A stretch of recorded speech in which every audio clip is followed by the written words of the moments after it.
Presentamos 24 Central.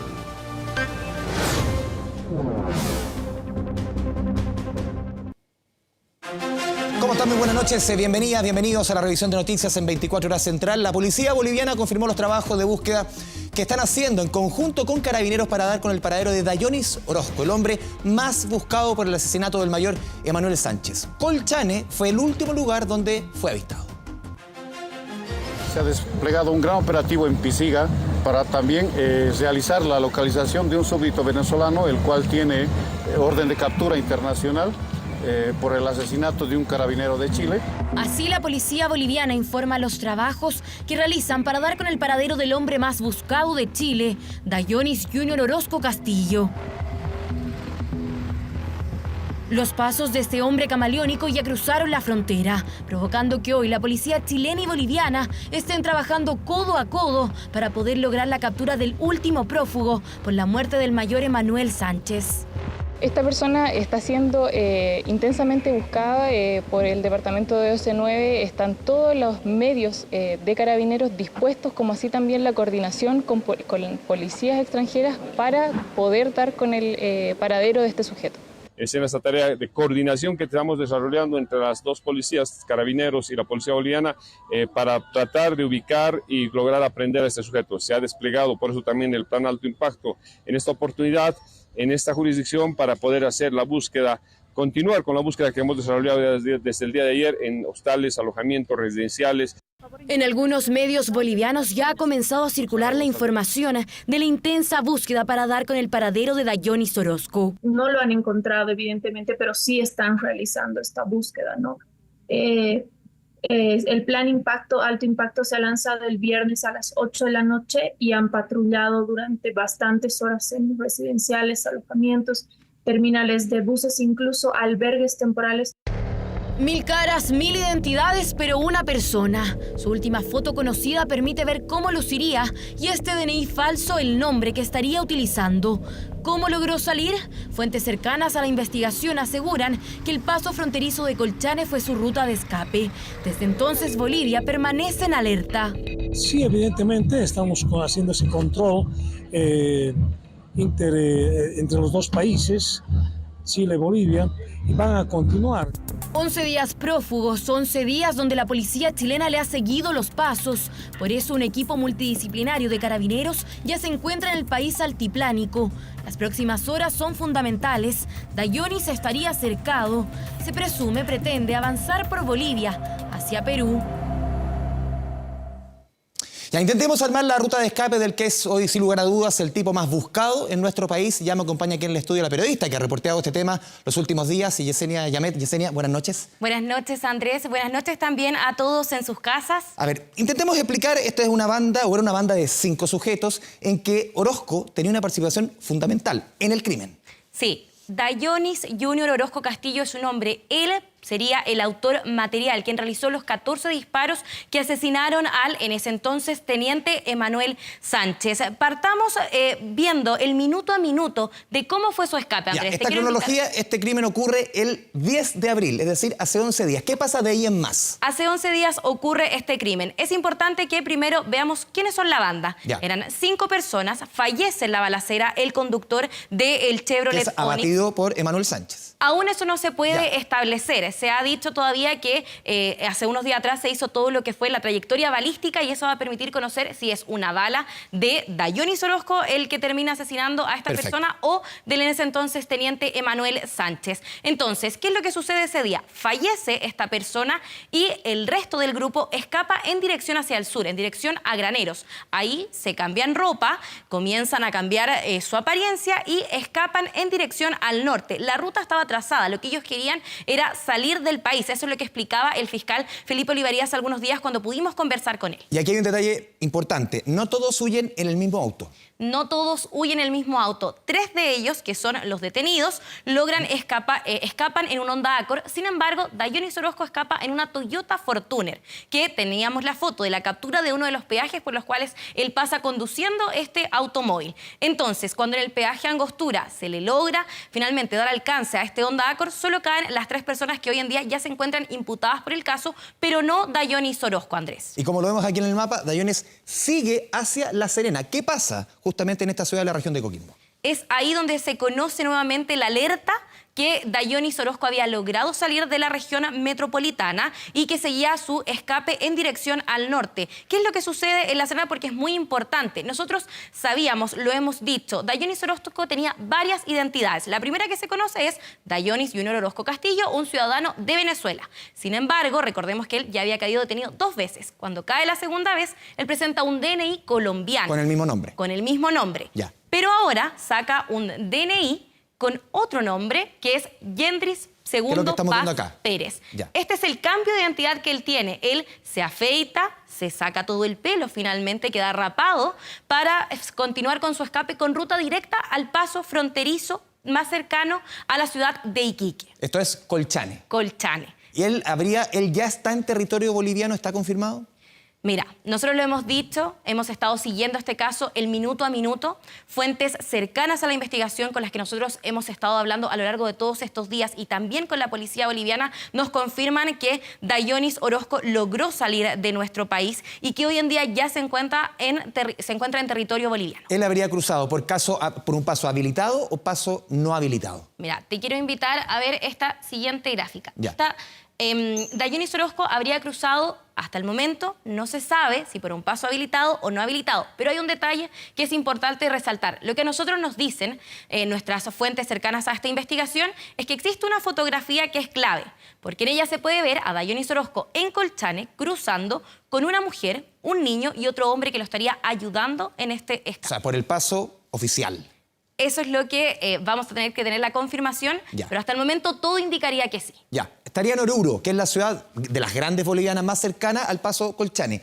¿De aquí hacia dónde podría ir este sujeto? Mira, la intención de Dayonis Orozco sería llegar a Colombia o Venezuela porque nosotros ya lo decíamos, tiene 2 DNI, tanto venezolano como colombiano. Esa sería la intención de Dayonis Orozco. ¿Cómo lo haría? Esta persona podría utilizar 3 ciudades. La Paz a 2 horas, Cochabamba a 4 o Potosí a 5 horas. Así poder pasar a Perú, luego Ecuador y finalmente llegando a Colombia o Venezuela. Y me imagino que hay coordinación de parte de nuestra policía, del Estado chileno, con las policías. Ya tú nos contabas de Bolivia, pero me imagino peruana, colombiana, ecuatoriana y venezolana para capturar a este sujeto. Sí, ya lo veíamos en la nota. Lo que decía Carabineros, existe un trabajo con las policías extranjeras. Esta persona tiene una orden de detención en el extranjero. Lo que nosotros sabemos, lo que se nos ha confirmado es que desde las fuentes cercanas a esta investigación es que el equipo del OS9 ya estaría trabajando en Bolivia con la policía del país altiplánico finalmente para lograr detener el escape de Dayonis Orozco, el hombre más buscado de Chile en este minuto. Yesenia, muchas gracias por la información. Muchas gracias a ti, Andrés. Continuamos con otras informaciones. Aquí en 24 Horas Central, un voluntario de bomberos fue secuestrado tras un falso llamado de emergencia. Los delincuentes denunciaron un supuesto atropello, pero sus intenciones eran solo robar. En todo momento estuvo amenazado con armas de fuego. Estuve al borde de la muerte con una pistola en la boca y una pistola en la cabeza diciéndome sácame plata de donde podáis para poder vivir. Aún tras lo vivido, tuvo la fuerza de contar el angustiante momento del que fue víctima. Ignacio Zamora es teniente primero de bomberos de Buin. La madrugada de este domingo, junto a sus compañeros, recibieron un llamado de auxilio del cual no dudaron en ir. Se trataba de un supuesto atropello. Y llegando al paradero, estaban 3 sujetos que estaban simulando que a uno lo habían atropellado. Uno lo estaba ayudando y la persona no estaba haciendo señas para que parara. El teniente Zamora se bajó raudo para ayudar a la víctima, pero el accidente resultó ser una trampa. Las intenciones eran otras, eran delincuentes armados. Fue una noche horrible, fueron muchos golpes, agresiones, no pude hacer nada. Lo único que pensaba en un momento fue en salvar a mis compañeros, que lo único que quería que se fueran del lugar. Dispararon 2 veces al aire e intimidaron también al resto de los voluntarios de bomberos. Uno de los otros se acercó hacia el carro, gritando que nos bajáramos del carro, que entregáramos todo, y ahí fue cuando cerramos las puertas con seguro y empezamos a avanzar. Mientras eso ocurría, al teniente lo tenían amarrado de sus manos, después le perdieron el rastro. Y lo trasladaron por un camino de tierra hacia abajo del puente. Me tuvieron retenido aproximadamente 2 horas 20 en donde solamente querían dinero. Le pedían 200.000 pesos para liberarlo, pero el teniente Zamora no tenía su celular ni dinero. Demasiados golpes en la cabeza, hubo un momento en que perdía conocimiento, me desorientaba de dónde estaba, no sabía lo que realmente estaba pasando y no sabía si de verdad era un sueño, una pesadilla. La angustia se apoderó de su familia y compañeros ante la incertidumbre de su paradero. No encuentro la lógica de que hagan esto, no me cabe en la cabeza. Miles de personas arriesgan a su familia, a sus vidas, no sé. De verdad que estoy súper afectada y súper desilusionada de la gente. Primero estaba bastante asustado porque en realidad nunca había pasado algo así. Y teníamos mucha angustia también por no saber nada de nuestro compañero. Ignacio estuvo retenido en el campamento de La Puntilla. Bomberos dice es un lugar conflictivo y peligroso. 8 patrullas fueron en apoyo para dar con su paradero. Una de las patrullas se acercó hacia el sector de la cancha y él, como la desesperación, yo creo que los sujetos al ver las balizas estuvieron como en descuido y él alcanzó a arrancar y se topó de frente con una patrulla. La tercera compañía de bomberos de Buin evalúa elaborar un nuevo protocolo y trabajar de forma coordinada con la municipalidad y carabineros. Ahora las formas de actuar van a ser diferentes porque uno no va a tener la misma confianza con las personas y obviamente uno se va a sentir más desconfiado. Nosotros como comandantes ya tomamos acciones a seguir. Mientras no haya respaldo policial en ese sector, no vamos a salir de ese sector. Un secuestro express del cual el teniente dice no logró tener noción del tiempo. No sabía cuánto tiempo más o menos llevaba yo retenido hasta que me encontré con mis compañeros y me dijeron: teniente, lleváis más o menos como entre 2 horas 20 a 2 horas y media secuestrado y no sabíamos nada de ti. De los delincuentes poco y nada se sabe. Ignacio Zamora asegura que son chilenos. El OS9 de Carabineros busca a los responsables de un insólito e indignante delito a un grupo de voluntarios de bomberos. Esta noche, en Crónicas del Domingo. Una investigación revela un millonario negocio ilícito donde un grupo de extranjeros falsifica ropa de marca y la vende en Barrio Meix. Podemos encontrarlo en el interior con personas que pudiesen estar armadas. Un taller de confección clandestino. Así como industria hemos tenido algunos casos, pero a este nivel yo creo que esta es de las más grandes que hemos tenido. 20.000 prendas confiscadas por más de 400 millones de pesos. Eran clanes familiares y en definitiva comercializarla a través de la vía informal. El clan de falsificadores de Meix. Crónicas del Domingo. Hoy en 24 Central. Cada vez falta menos para que comience a regir la reducción de la jornada laboral. Desde este viernes, los chilenos trabajarán 44 horas a la semana. Pero, ¿cómo se pretende aplicar esta norma? Lo vemos en la nota de Felipe Gallegos. Cuenta regresiva para que entre en vigencia la ley que reduce la jornada laboral. Desde este viernes 26 de abril, los chilenos trabajarán 1 hora menos. Hay que priorizar la vida personal igual un poco más que el trabajo y además que es algo que se viene discutiendo hace mucho tiempo. Para el trabajador es bueno, pero para la empresa no es bueno, que la empresa tiene que contratar part-time. Desde este viernes, la jornada ordinaria pasa de las actuales 45 horas a la semana a 44, es decir, según un reciente dictamen de la Dirección del Trabajo, un trabajador deberá salir de su empleo 1 hora antes, un día de la semana, para así cumplir con la primera fase de esta norma. Y lo que establece la gradualidad es que se tiene que reducir en aquellas jornadas ordinarias, ¿cierto?, que tengan 45 horas, reducir a lo menos en 1 hora la jornada de trabajo. Un dictamen que no ha estado exento de críticas por parte de los gremios empresariales, quienes acusan que se rompió el espíritu de la gradualidad. Es que muchas compañías ya estaban anunciando una reducción de 12 minutos diarios a la jornada laboral o bien una extensión de la hora de colación. Nos parece que contraviene el sentido de la ley justamente porque la reducción de la jornada laboral se debe hacer de manera gradual. Pero lo importante es tener la flexibilidad laboral para permitir un gran acuerdo entre trabajadores y empresarios. Este viernes se da el puntapié inicial a la ley que reduce la jornada laboral. Será una norma gradual, ya que en 2026 los chilenos trabajarán 42 horas a la semana y recién en 2028 se cumplirá la meta de esta normativa, una de las grandes promesas de campaña del programa de gobierno del presidente Boric. Ya, para analizar la puesta en marcha de la ley que reduce la actual jornada laboral, estamos en el estudio con la ministra del Trabajo, Janet Jara. Ministra, un gusto tenerla aquí en 24 Horas Central. ¿Cómo le va? Buenas noches. Hola, buenas noches. Un gusto estar acá, sobre todo en un momento tan importante que por fin empiezan las 40 horas. Esto empieza el día viernes, que es bien importante, sí. Ministra. Claro, se habla de las 40 horas, pero claro, no en todas las empresas comienza a regir inmediatamente 40 horas. Esto es, como se dijo en un principio, esto es gradual. Camino a las 40 horas partimos este viernes, ¿verdad? Y partimos gradualmente en base a los años porque tenemos que cuidar también el empleo y el nivel de salarios, que es muy importante.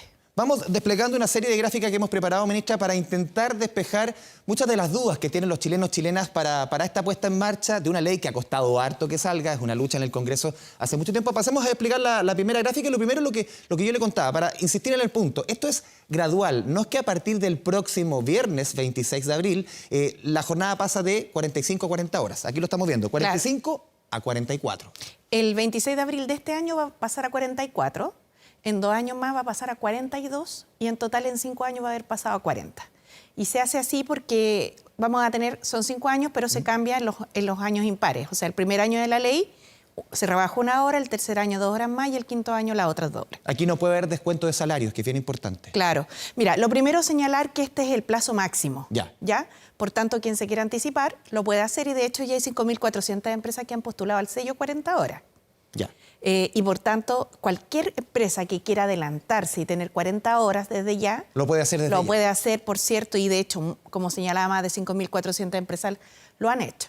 Y se hizo con esta gradualidad, porque hay que recordar que como recibimos el gobierno, ¿cierto?, hace un par de años y este proyecto logró encontrar un espacio de acuerdo, todavía recibimos, ¿cierto?, la economía con muchas dificultades, con una inflación muy alta, casi el 14% en agosto del 2022, que ahora se ha ido regularizando, está en un 3,2%, pero sin duda son temas que había que tener a la vista y para eso hay que cuidar el empleo y los salarios. Y sobre los salarios, Andrés, ¿sí?, bien preciso, señalar que la ley establece que no puede haber rebaja en las remuneraciones con motivo de la reducción de jornada.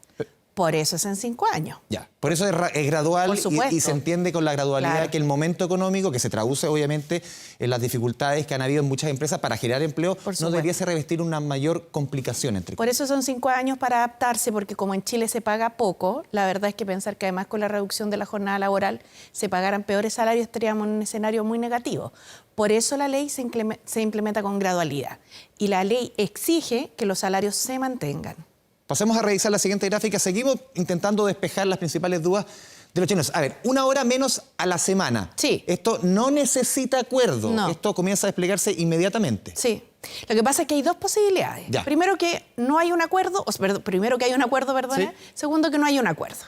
Si no hay un acuerdo, 1 hora directa a la semana el empleador dispone, pero 1 hora. Ya. Si hay acuerdo, el acuerdo puede decir en vez del lunes el jueves, en vez de la mañana la salida, en vez de 1 hora, 2 media hora. Lo que no puede ocurrir es que alguien hoy día diga minutos, porque ahí lo que estaría haciendo es vulnerar el espíritu del acuerdo y de la ley. Justamente, son 60 días, si un empresario dice, 60 días son 12 minutos menos al día. ¿Eso requiere un acuerdo o no se puede aplicar? Es bien difícil, eso es bien difícil. ¿Ya? No me imagino un trabajador que estuviera de acuerdo con que se le redujera su jornada en minutos. ¿Ya? Entre otras cosas, porque en Chile la jornada laboral es de 45 horas a la semana.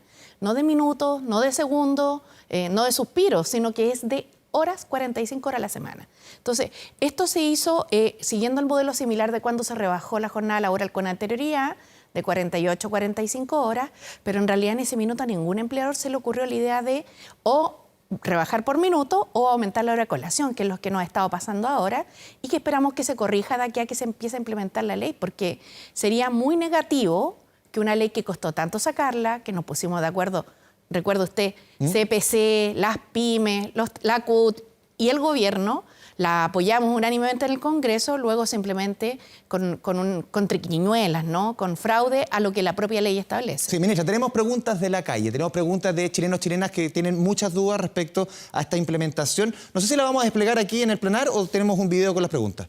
Vamos justamente en la pantalla. Vamos a revisar estas preguntas que tenemos de parte de chilenas y chilenos con la implementación, lo decía la ministra, a partir de este viernes de la ley de 40 horas. ¿Tenemos la pregunta acá?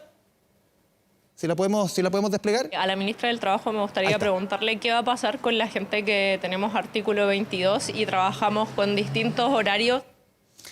Expliquémosle a la gente, ministra, qué es el famoso artículo 22. Son trabajadores que al día de hoy trabajan más de 45 horas por una serie de razones. Sí, bueno, la consulta desde Viña, hay que decirlo. Desde Viña, se nota. Se veía por el reloj atrás. Ya. Sí, mira, Andrés, lo que pasa es que el artículo 22 lo que hace primero es regular la jornada. Entonces dice, las personas tienen jornada de 40 horas a la semana. Decía antes de 45 horas a la semana, hoy día dice de 40, porque esto de que se va a rebajar gradualmente está en los artículos transitorios que se llaman, ¿ya? En el inciso segundo, o sea, después del primer punto aparte, dice, pero las personas no tendrán jornada si se dedican a esto, a esto, a esto y a esto otro. Entonces, ¿qué es lo que ocurría? Que la jornada laboral es un derecho al trabajador, de saber cuándo entra y cuándo sale del trabajo, y también es un derecho al empleador, porque sabe el tiempo que tiene el trabajador a su disposición. Cuando se ocupaba el inciso segundo, que es una gran ventana, no era una excepción, se terminó construyendo un abuso abusivo de esta excepción, las personas terminaban estando siempre a disposición del empleador. Lo digo porque algunos han dicho, es que yo soy sin jornada y por tanto soy libre o yo me hago mi horario, y la verdad es que si a esa persona el empleador lo llama el domingo o lo llama a las 5 de la mañana o a las 3 de la mañana un día, no tiene nada que reclamar porque su contrato está sin derecho a jornada, ¿ya? ¿Qué es lo que va a pasar ahora? La posibilidad de que alguien no tenga jornada laboral se restringe significativamente. Por tanto, ¿quiénes van a tener esta modalidad excepcional? Los gerentes, los administradores, la alta gerencia de una empresa, y lo digo con esta palabra porque hemos recibido algunas denuncias, de que en sectores que están en empresas externalizadas de aseo o de alimentación, a los supervisores intermedios les estarían diciendo que por ser jefes no tienen derecho a la jornada laboral. Y eso no es correcto. Eso no es correcto. Estamos hablando de la alta gerencia de una empresa. Y el segundo caso es de los que, por la naturaleza de la labor que realizan, no pueden ser fiscalizados directamente. Y esos son casos que se van a calificar por la Dirección del Trabajo. Ministra, pasemos a revisar, antes revisamos una pregunta que nos llegaba desde Viña del Mar, ahora pasamos a revisar otra duda de chilenos y chilenas respecto a esta ley. Tengo una consulta para usted, ministra. ¿O se hizo un análisis de cómo impactará la productividad en las empresas esta reducción de horas? Sí, claro que sí. Buena pregunta. Sí, muy buena pregunta, y yo creo que además muy necesaria, porque nuestro país tiene más de 10 años, ¿cierto?, que ha estado con una productividad que requiere pegarse un salto. Y es evidente que esta también es una oportunidad para que las empresas revisen sus procesos, hagan un poco más eficiente la logística, ocupen más la inteligencia artificial, la era de la digitalización llegue. Y sin duda, para efectos de no afectar negativamente la productividad, se estableció esta gradualidad. Lo que se hizo, Andrés, fue levantar estudios de distintos países en los cuales se aplicó cambio a la ley de jornada laboral, ¿ya? Y se revisó que habían dos elementos principales en los países para que esto saliera de una forma adecuada, no solamente para la vida de los trabajadores y sus familias, sino que también para las empresas. Y estas condiciones eran dos. Lo primero es que se hiciera en base a un amplio acuerdo social, que fue lo que aquí ocurrió, después de que muchos consideraron que la ley era imposible. Hubo mesas de trabajo, obviamente hubo mayorías en el Congreso. Hubo un amplio trabajo y ha seguido ese trabajo durante todo este tiempo en una mesa de implementación de las 40 horas. No es algo que se hizo, se aprobó la ley y nunca más siguió. Nosotros seguimos con la CPC, con las pymes y con la CUT trabajando en la implementación y vamos a seguir seguramente. Ministra, antes de ir con la siguiente... Y lo segundo es que tenía que ser gradual. Que es lo que ya habíamos planteado en el tiempo. Yo, antes de ir a la siguiente pregunta, un tema que yo sé que usted lo deslizó en una de las respuestas, pero ¿qué pasa si un empleador, porque aquí siempre en Chile echa la ley, echa la trampa, la astucia, como se le quiera llamar? Si un empleador dice, le voy a alargar al trabajador la hora de colación, sea en 20 minutos, 30 minutos, 12 minutos, lo que sea, ¿eso no es posible? Eso no es posible y además eso es ilegal. El espíritu de la ley es otro, y esto es tener más tiempo para la vida, para la conciliación de la vida laboral y familiar. Sería muy lamentable que algún empleador optara por ese camino y nosotros sin duda lo vamos a fiscalizar y en caso de que proceda lo vamos a multar. Pero yo diría que además de ser para ese caso en particular una vulneración de sus derechos laborales, es algo que viola la confianza en la base a la cual se construyó este acuerdo. Porque cuando nos pusimos de acuerdo y que costó tanto, digamos, acuérdense que este proyecto de ley lo inició Carol Cariola con Camila Vallejo en el 2017, o sea, han pasado años de esto, se hace precisamente pensando en una implementación que sea de acuerdo al compromiso que tomamos. Y nosotros, por lo menos con los empleadores que hemos estado conversando y con los trabajadores, estamos muy de acuerdo en que esta implementación debe ser de forma adecuada y hay que honrarla. Hay excepciones que han levantado algún tipo de crítica, pero tiendo a creer que esas personas en realidad nunca estuvieron de acuerdo con que hubiese una reducción de la jornada laboral. Y sería bastante lamentable porque toda la gente merece vivir bien. Ministra, pasemos a revisar la siguiente pregunta que nos dejan nuestros televidentes a lo largo del país. Con respecto a la jornada, esta hora que nosotros vamos a tener de reducción, ¿en cuántos minutos se va a dividir, por ejemplo, en la empresa donde voy a trabajar yo? Lo habíamos mencionado antes, pero es importante subrayarlo. La ley es para reducir 5 horas la jornada laboral progresivamente de una jornada laboral que es de 45 horas semanales, Andrés. La jornada laboral en Chile no es en minutos, como señalaba, y no es en segundos tampoco. Si hay un acuerdo, puede fijarse el día, si es al inicio de la jornada, la salida, ¿cierto? Y dudo mucho que a algún trabajador le sirvieran unos minutos, la verdad. Ahora bien, si no hay un acuerdo, y eso, lamentablemente, dada la desigualdad en la relación entre el empleador y el trabajador, muchas veces ocurre, digamos, el empleador está obligado a reducir 1 hora, porque eso es lo que se conversó, eso es lo que se acordó, eso es lo que se discutió. Y ese es el espíritu de la ley. Entonces, hay que ser consistente con lo que hemos estado resolviendo todo este tiempo. Ministra, una última pregunta y quiero ir a un tema que también tiene características laborales fundamentalmente, la decisión de la Comisión Antidistorsiones sobre las salvaguardas al acero, a la importación de acero chino. Ya confirmó hace un rato Huachipato que va a reanudar sus funciones. Son casi 20.000 empleos, directos e indirectos que se han implicado. ¿Cómo asume usted esta decisión? Ya han habido críticas diciendo aquí esto es netamente político, no es una decisión técnica. ¿Cómo asume usted como ministra del Trabajo esta noticia? Como una muy buena noticia, Andrés. Creo que esta semana vamos a iniciar la semana con 2 buenas noticias. En primer lugar, se va a iniciar la reducción de la jornada laboral y además, por cierto, también he visto el hecho esencial que la empresa ha informado a la Comisión para el Mercado Financiero, muy relevante en torno a que va a reanudar sus actividades una vez que esta comisión independiente, ¿cierto?, que verifica los temas de dumping, ha resuelto otorgar esta salvaguardia. Y es muy importante porque además de los empleos directos e indirectos, la región del Biobío, y así lo ha señalado el gobernador Díaz, los sindicatos y los propios parlamentarios, Gastón Saavedra muchas veces, el senador, es una empresa con un foco productivo importante e industrial. Y en nuestro país necesitamos fortalecer las áreas en las cuales hemos sido durante tanto tiempo fuertes y potentes. Así que me alegra mucho la decisión que ha tomado CAP, que es el grupo responsable de Huachipato, de seguir adelante con sus operaciones. Ministra Jara, le agradecemos este espacio con 24 Horas Central. Muchas gracias a ustedes. Justamente lo conversamos con la ministra. Continúa la celebración de los trabajadores de Huachipato en el Biobío tras la decisión de la Comisión Antidistorsiones que accedió a la petición de sobretasas al acero chino. El estadio CAP fue un lugar de reencuentro y felicidad para toda la comunidad de la siderúrgica, quien a través de un comunicado informó que seguirá operando.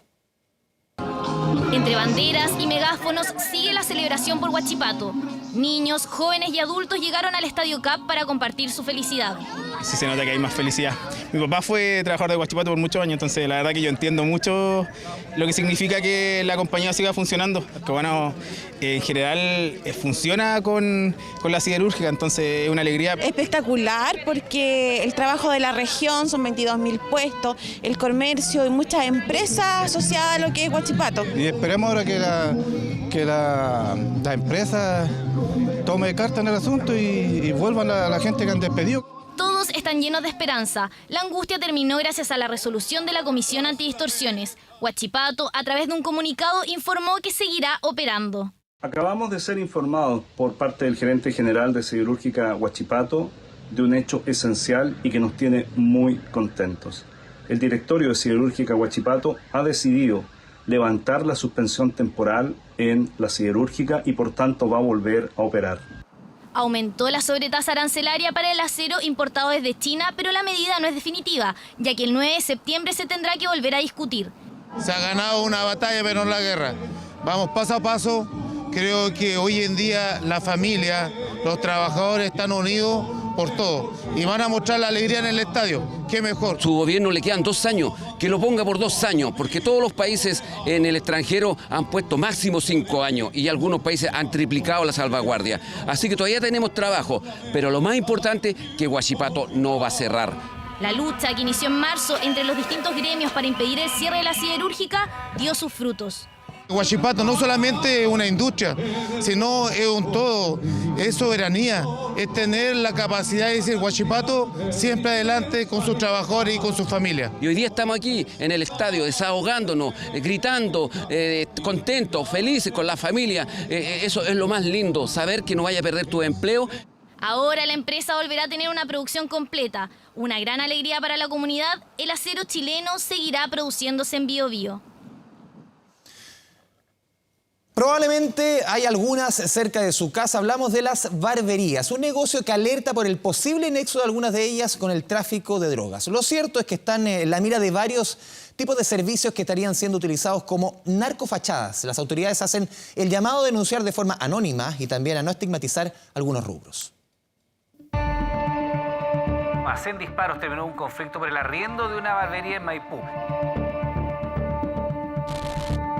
David Florido Cisterna fue asesinado de un balazo en la cabeza durante una fiscalización. Mi hijo está muerto. Un buen padre, un buen hijo. 2 barberías que hicieron noticia hace algunos años por graves crímenes, un tipo de negocio que hoy está en la mira de las autoridades. Estamos teniendo algunas alertas que apuntan a todos estos locales y negocios que uno ve que proliferan, a través de las cuales se está lavando el dinero, las utilidades del crimen organizado. Es el crecimiento constante de las barberías en el país lo que genera inquietudes. ¿Cómo puede suceder que tengamos 5 barberías por cuadra en nuestro país? Algo pasa allí, ¿cierto? Y esas barberías están atendiendo hasta las 3 de la mañana y con delivery, y nadie se corta el pelo a través del delivery. Según el registro de empresas y sociedades, durante el 2021, 317 barberías o barbers fueron abiertas, en 2022 348, pero en 2023 la cifra supera las 400, concentradas principalmente en la región metropolitana. La sospecha, parte de ellas serían narcofachadas. Ocupan esta fachada, ¿cierto?, de su giro comercial con el fin de poder disfrazar un poco lo que ilegalmente están realizando. Por ello, las fiscalizaciones se han intensificado a lo largo del país. Como lo hacen las barberías, es acreditar atenciones que nunca existieron, pero que desde el punto de vista del lavado sí les permiten acreditar que ese dinero efectivamente lo hicieron dando un servicio que nunca dieron. Pero no solo se trata de barberías. Desde la Fiscalía Nacional aseguran que ese modus operandi se repite en otros rubros. Tiendas de accesorios de celular, minicasinos, lavado de autos, delivery, son solo algunos desde donde operarían las estructuras criminales, para vender drogas o para lavar el dinero. Tienen poca venta y mucha inversión, porque están abiertos a unos horarios que no son los usuales para el servicio que prestan, y así distintas señales de alerta que nos hacen, ¿cierto?, poner el foco en este tipo de negocios. ¿Y por qué optaron por este tipo de giros y no otro? Porque son giros de poca fiscalización, porque como que, entre comillas, decirlo bien es fácil, pero pasan piola. O por mucho tiempo pasaron piola. Más del 70% de las sentencias por lavado de activos es por el tráfico de drogas. Ya no son casas ni autos. La forma de ocultar el dinero ha ido mutando con el paso de los años. Como una consecuencia lógica del aumento de los negocios ilícitos a los que se dedican los grupos organizados, ¿cierto?, o lo que llamamos crimen organizado. También hay un aumento de las actividades y servicios a los que la gente se empieza a dedicar para poder aprovechar estas ganancias ilícitas. El problema de fondo, dicen las autoridades, es el narcotráfico y las estructuras criminales. Finalmente, el lavado de activos no es el delito base, sino que muchas veces tiene que ver con drogas, extorsión y otros tipos de delitos más complejos. Los proyectos de carteles están en una lucha territorial, pero una vez que eso se produzca, se posesionen, las cosas indudablemente se van a poner peor. Parte del llamado de las autoridades para combatir este y otro tipo de delitos, denunciar, acción que puede hacerse de forma anónima en la página Denuncia Seguro o llamando al teléfono 4242. es muy importante la colaboración de la ciudadanía, porque los operativos no se hacen a ciegas, se hacen en base a la información que tenemos de dónde están los mayores riesgos, de dónde hay más delitos, de dónde más personas han sido víctimas. Denuncias que ahora también podrían ayudar a detectar a las narcofachadas y a quienes se aprovechan para esconder sus delitos, mientras el Ministerio Público se encuentra haciendo investigaciones en todas las regiones del país. Y en información política, este lunes la Cámara de Diputados y Diputadas votará la censura a la nueva mesa presentada por los partidos republicanos y social cristiano. Una arremetida que ha dividido a la oposición y que no contaría con los respaldos necesarios para la elección de nuevos integrantes de la instancia. Sonó la campana y Carol Cariola asumió oficialmente la presidencia de la mesa de la Cámara de Diputados. Primera semana en el cargo en la que le tocó dirigir el trabajo en sala, asistir a reuniones protocolares, pero también enfrentar una doble moción de censura hacia la mesa recién constituida. Censura presentada por el Partido Republicano y por el Partido Social Cristiano Independientes. Acusan intromisión del gobierno en la elección del lunes pasado. Los dichos del actual vicepresidente de la mesa, Gaspar Rivas, fue un insumo para avanzar en este reclamo que, a pesar de contar con algunos respaldos, ha sido duramente criticado. La UDI va a votar a favor de la censura contra la mesa, pero quienes la presentan son los responsables del resultado, porque lo peor que nos podría pasar es darle un doble triunfo en menos de una semana a la candidata del Partido Comunista. Para poder avanzar en una censura que podrá tener justificación obviamente por la gravedad del diputado Rivas y probablemente la vamos a votar a favor, pero me parece una irresponsabilidad tremenda lo que hizo el Partido Republicano, porque lo que va a pasar en la práctica es que la mesa se va a terminar afirmando. Fue imprudente el actuar del Partido Republicano y el Partido Social Cristiano al impulsar esta censura sin previamente consensuar con el resto de los partidos de la oposición la forma, los tiempos y si era viable. Votaremos a favor de la censura porque nos parece grave el actuar del gobierno, pero su resultado es de exclusiva responsabilidad de quienes la impulsaron. En el oficialismo hay claridad que los respaldos a esta censura no son los suficientes. Apuntan, eso sí, al daño que iniciativas como esta le hacen a la labor de la Cámara de Diputados. Ya hemos tenido algunas manifestaciones de algunos diputados y diputadas que no están en disposición de avalar este tipo de, presentaciones que son absolutamente irresponsables e inoficiosas. Esta censura se va a rechazar porque no tiene ningún tipo de fundamento. Fue una censura express, en menos de 24 horas de elegir a la mesa ya están pidiendo su salida. Eso solamente ayuda a deteriorar aún más la imagen de la Cámara de Diputados y Diputadas. Los socialistas votaremos en contra de esta censura y hacemos un llamado a la derecha tradicional y demócratas a no sucumbir al extremismo del Partido Republicano del CAS, que solo busca llevar agua para su molino, destruyendo de paso la democracia y sus instituciones. Votación en la Cámara donde nuevamente las decisiones de independientes y de partidos con baja representatividad serán claves, poniendo suspenso al conteo de votos. No están los votos, no están las fuerzas, solamente terminamos haciendo el show para la ciudadanía, para la televisión, que nos deja muy mal parados. No he tomado aún la decisión respecto a la censura a la mesa. Sin embargo, el tema de fondo es la burda intromisión del Ejecutivo en la elección de la mesa a la Cámara. Eso no se puede permitir, eso es gravísimo.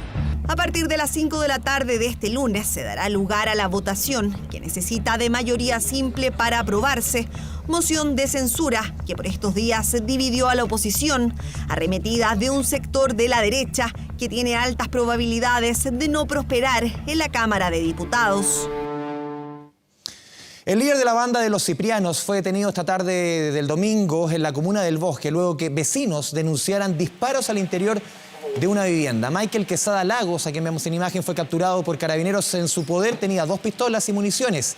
Quesada había sido formalizado en 2010 por 2 delitos de homicidios. Es el líder de la banda Los Ciprianos, agrupación delictual que se dedicaba a comercializar droga en la zona sur de Santiago. Este lunes el detenido será presentado al primer control de detención.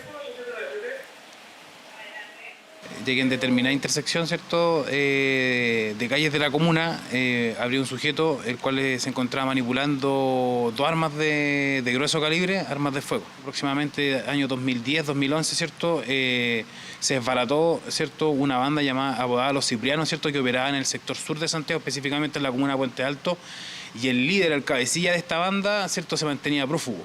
Y se desplegó, ¿cierto?, con los organismos especializados de Carabineros, ¿cierto?, la OCAR o S9, ¿cierto?, se desplegó una tarea investigativa y se pudo verificar que la identidad de esta persona corresponde en ese entonces el líder de esta banda.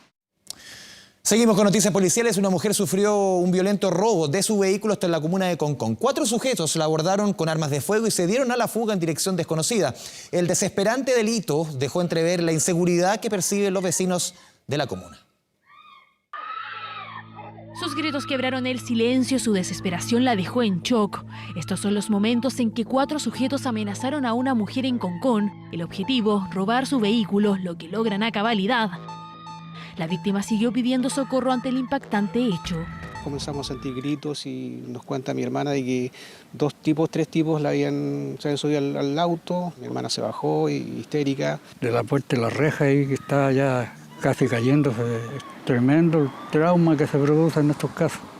Minutos antes, los sujetos se bajaron de un segundo vehículo. Aprovecharon que la víctima estaba estacionada y sin compañía. Al menos 2 de ellos la amenazaron con un arma. Tras la huida, recorrieron varias calles del sector. Hay que destacar que este vehículo contaba con GPS, por lo tanto empezamos a trabajar en función de la ubicación del GPS y finalmente 1 hora y media después el vehículo fue encontrado en el sector de Viña del Mar, levantar evidencias que fueran útiles para la identificación de los autores de este delito.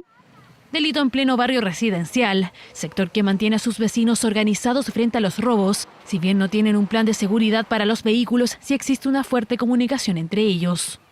El WhatsApp rojo de emergencia y el WhatsApp verde. Tenemos alarma, tenemos cámaras, tenemos luminarias chicas y grandes. Si no ponemos atajo ahora, no sé qué va a pasar, vamos a terminar peor que Santiago es mucho más grande que esto.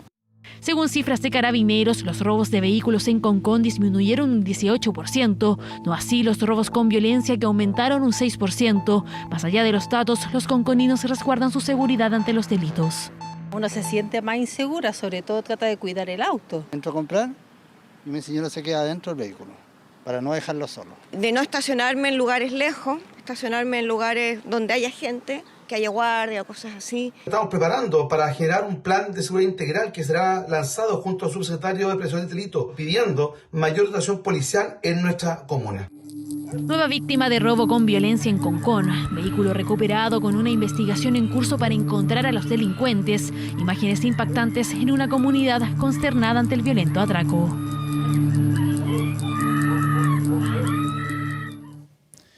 En nuestro programa Estado Nacional, el ministro de Justicia, Luis Cordero, realizó declaraciones referentes al caso que envuelve al alcalde de Recoleta, Daniel Jadue. En conversación con Matías del Río y Constanza Santamaría, el funcionario habló abiertamente sobre todo lo ocurrido en los últimos días con el caso judicial que envuelve al edil de Recoleta y su fallido viaje a Venezuela. Escuchemos sus palabras.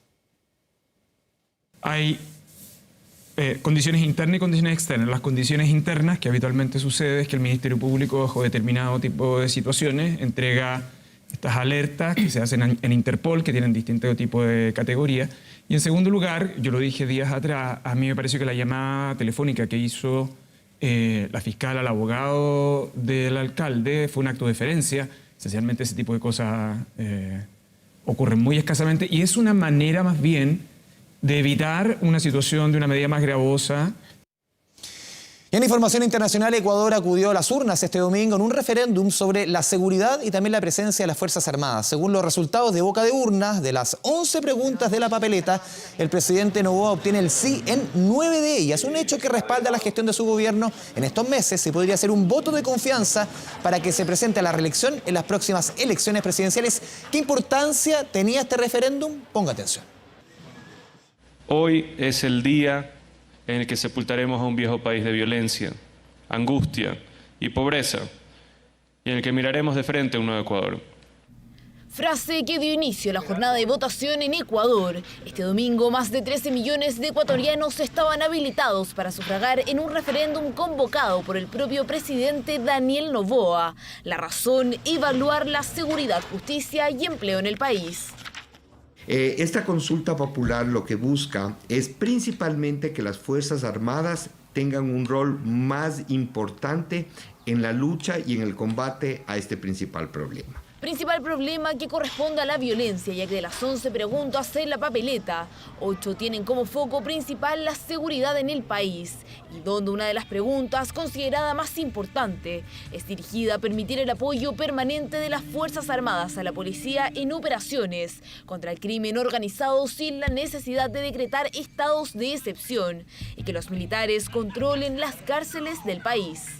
Consulta popular que corresponde a la tercera de los ecuatorianos en un poco más de un año. En febrero de 2023, el entonces presidente Guillermo Lasso también convocó a las urnas por temas de seguridad y ganó el no. Sin embargo, en esta ocasión la crisis de violencia se encuentra en un punto crítico. Durante la jornada electoral mataron a tiros al director de una cárcel y solo en esta semana 2 alcaldes fueron asesinados. Que esta consulta valga la pena el esfuerzo y podamos tener algún cambio positivo en el país, porque ya negativos ya tenemos suficientes. Y ya dejar a un lado toda esta mala racha que hemos tenido durante tantos años. En los últimos 3 años, Ecuador ha sido sacudido por la incontenible espiral delictiva que convirtió al país en uno de los más violentos del mundo, con una tasa que cerró el año pasado con más de 40 asesinatos por cada 100.000 habitantes, razón por la que el pasado 9 de enero, el presidente Daniel Noboa emitió el decreto de conflicto armado interno, bajo el cual se han realizado 237.000 operativos, en los que se han detenido a 300 personas por terrorismo. Si bien el mandatario asegura que esta consulta popular busca dar soluciones a la creciente violencia atribuida a bandas criminales, hay quienes insisten en que solo pretenden legitimar su periodo de gobierno. Y es que este referéndum significaría un empujón en las nuevas elecciones generales, que se darán en menos de 10 meses y en las que el mandatario incluso evalúa presentarse a la reelección. Crónicas del domingo. Una investigación de meses reveló un millonario negocio ilícito en pleno centro de Santiago. Tras el allanamiento a 2 viviendas, quedó al descubierto un clan familiar dedicado, según el Ministerio Público, a falsificar ropa de marca. Allí fueron confiscadas prendas avaluadas en 400 millones de pesos. La Fiscalía advierte que se trata de una verdadera industria e incluso la califica como una de las más grandes detectadas. En Crónicas del Domingo le seguimos los pasos Sebastián Marín y Tomás Guiñez con imágenes y antecedentes exclusivos. Una investigación revela un millonario negocio ilícito donde un grupo de extranjeros falsifica ropa de marca y la vende en Barrio Meix. Había un marcaje de las vestimentas con marcas reconocidas a nivel nacional e internacional, lógicamente, y también empleaban algunas imágenes también de algunos personajes. Podemos encontrarlo al interior con personas que pudiesen estar armadas. Un allanamiento que culmina con un sorprendente hallazgo. Principalmente este delito, nosotros lo que tenemos es eventualmente al sujeto que vende las especies ya falsificadas. En cuanto a así como industria, hemos tenido algunos casos, pero a este nivel yo creo que esta es de las más grandes que hemos tenido. Y una actividad ilegal que evade impuestos, con los que, por ejemplo, se podría haber construido un consultorio. Son productos que generalmente se comercializan de manera ilegal en el comercio ambulante, sin el pago de permisos, sin el pago de los impuestos que corresponden.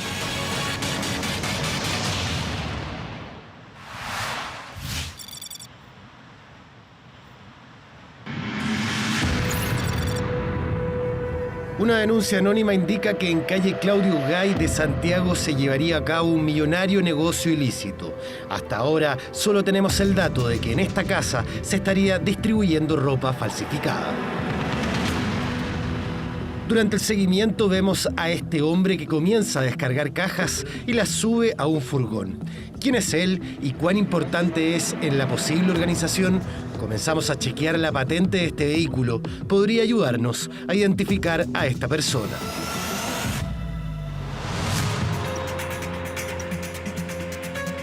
Repleta el furgón con estas cajas, incluso las pone en el asiento de adelante.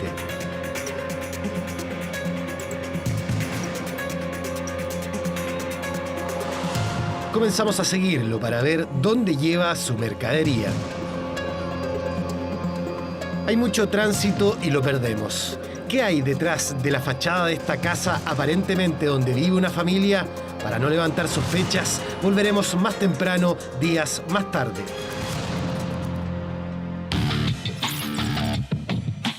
...12 días después retomamos el seguimiento. A esta hora aumenta el movimiento, pero no en la misma casa de la calle Claudio Gay, sino en otra, a unos 40 metros de la anterior. Esta vez aparecen otras personas a cargo de llevar la mercadería. Contamos al menos 2 bolsos. Todavía no sabemos quiénes son ni qué rol cumplen. Nos percatamos que uno de ellos, el de polera beige, avanza hacia Estación Central.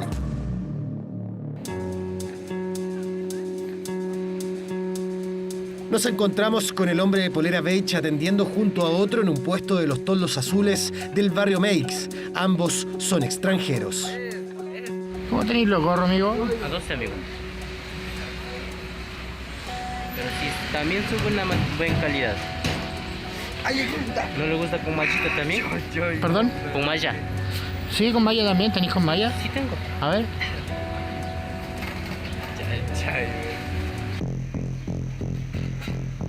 No solo venden gorros de diferentes marcas que por su precio serían falsificados, también manejan una gran cantidad de prendas. Todavía no averiguamos si estas personas solo son empleados o parte de un negocio.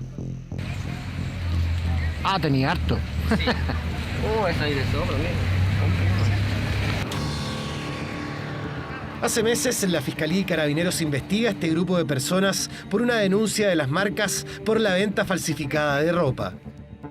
Ellos salían temprano por la mañana, antes de las 8 de la mañana, con el fin de dirigirse al sector de Meix.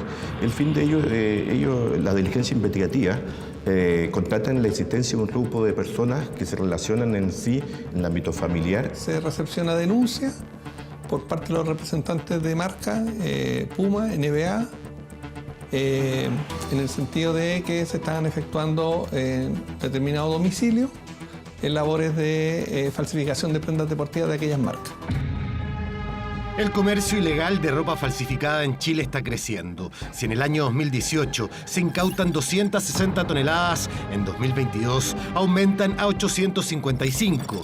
Casi se cuadruplican. Según un estudio de la Cámara Nacional de Comercio, 1/3 de los encuestados compró este tipo de productos en los últimos 3 meses. Las personas tienen hoy día una percepción de que están cometiendo un acto ilegal. Siguen habiendo algunas personas que siguen consumiendo estos productos. El bajo precio es una de las razones, ya que son al menos 1/3 más barato que la ropa de marca original. Sin embargo, hay otros riesgos asociados a este tipo de compras. Estamos hablando de productos inseguros que ponen en riesgo la salud, porque no verifican en su proceso precisamente de fabricación estándares o controles. Por ejemplo, frente a riesgos de ser productos inflamables o generar alergias u otro tipo de reacciones para los consumidores. A estas alturas, la investigación policial indica que este grupo sería una familia ecuatoriana, pero aún no tenemos claro qué nivel de organización tienen. Cuando volvemos al día siguiente al barrio Meix, nos encontramos que manejan por lo bajo 5 puestos. ¿Qué talla tiene? Y tallas tiene de todo, ¿no? Esta vez es una mujer también de nacionalidad extranjera quien atiende un puesto que cuenta con poleras de reconocidas marcas como Nike, Adidas y Puma. ¿Ingresan clandestinamente estas prendas a Chile o las fabrican aquí? ¿Y son de algodón? Sí. Peruano. Ah, es bueno ese. La investigación da luces que podemos estar frente a algo más que un simple grupo que tan solo vende marcas falsificadas. En cuanto a así como industria, hemos tenido algunos casos de industria, pero a este nivel yo creo que esta es de las más grandes que hemos tenido. Es el 4.º día de seguimiento. Grabamos a distancia en la calle Claudio Gay y constatamos gran movimiento de mercancía. Esta vez vemos un nuevo furgón donde cargan la ropa. Este es el 4º utilizado para transportar la mercancía. Es de los nuevos y podría costar más de 14 millones de pesos. Se trasladaban al sector de Mey con la mercadería por yegua o cargaban a diferentes furgones que ellos utilizaban para trasladar este tipo de mercadería. La agencia investigativa constatan que todas estas personas se relacionan en el ámbito de parentesco, como de nacionalidad, con una pequeña organización con el fin de que perduren el tiempo. Los seguimos hasta Barrio Meix y comienzan la misma rutina hasta que nos entregan una nueva pista. El grupo de personas cargaban la especie en los furgones, trasladaban al sector Mey, se descargaban, abrían sus puestos con toldos azules o blancos en la vía pública y donde comercializaban los productos de origen falsificado. Nuevamente podemos observar una gran cantidad de marcas. ¿Qué otras marcas tiene aparte de esta? North Face tiene. Ahí tiene una North Face. La investigación da cuenta de que se trata de una familia de ecuatorianos que se mueven en autos nuevos. Sin embargo, queda la duda. ¿Qué pasa adentro de estos dos inmuebles?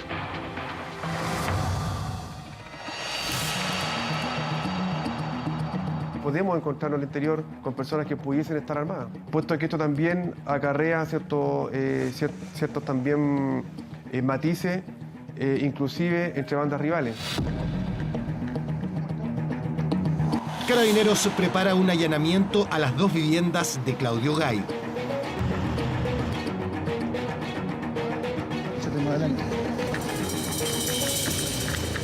Mediante vigilancia se había podido determinar que a lo menos se extraían prendas de vestir. Se notaban grandes sacos, presumiblemente que eran vestimenta, y su incorporación a vehículos que también pudieron ser identificados.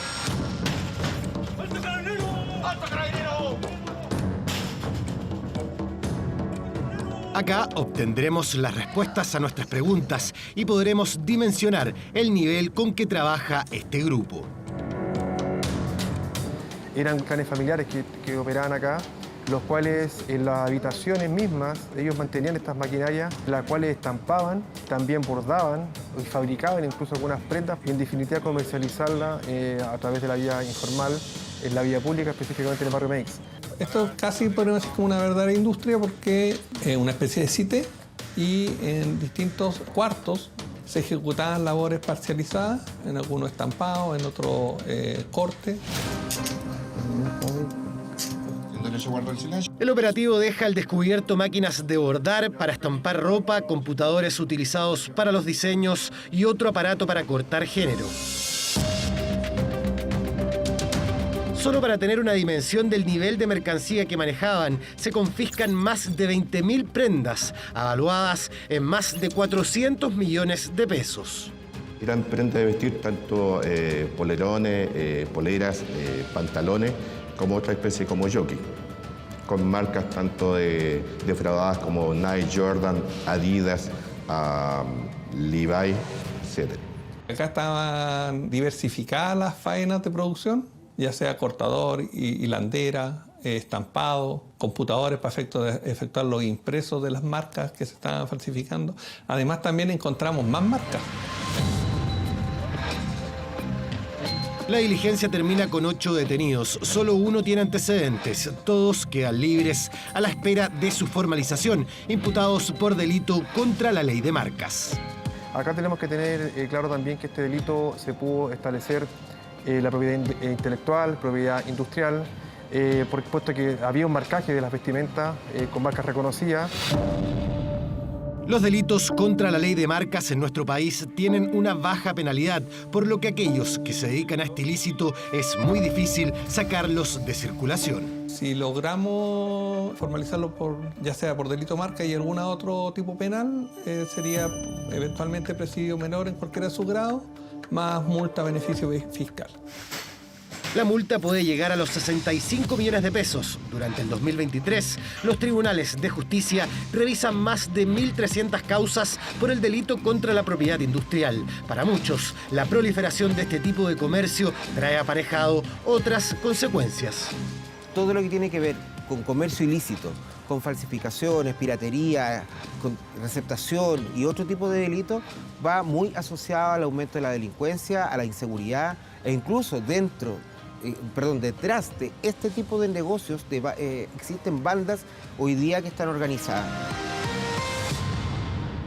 Además de los impuestos que deja el Estado de percibir, que según la Cámara Nacional de Comercio, solo en el trimestre entre enero y marzo de 2022 llegan a más de 3.200 millones de pesos. Solo en 3 meses, el fisco deja de recibir la plata que destinó, por ejemplo, en la construcción del CESFAM de Dichato.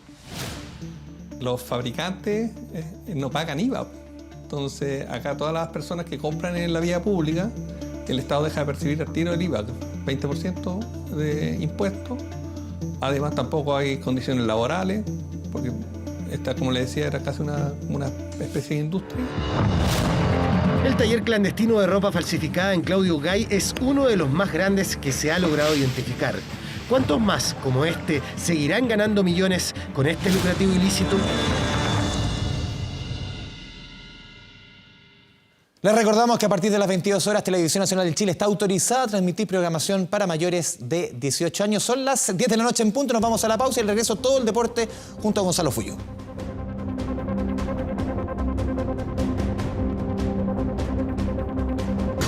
Ya volvemos con 24. Estamos viendo 24 Central.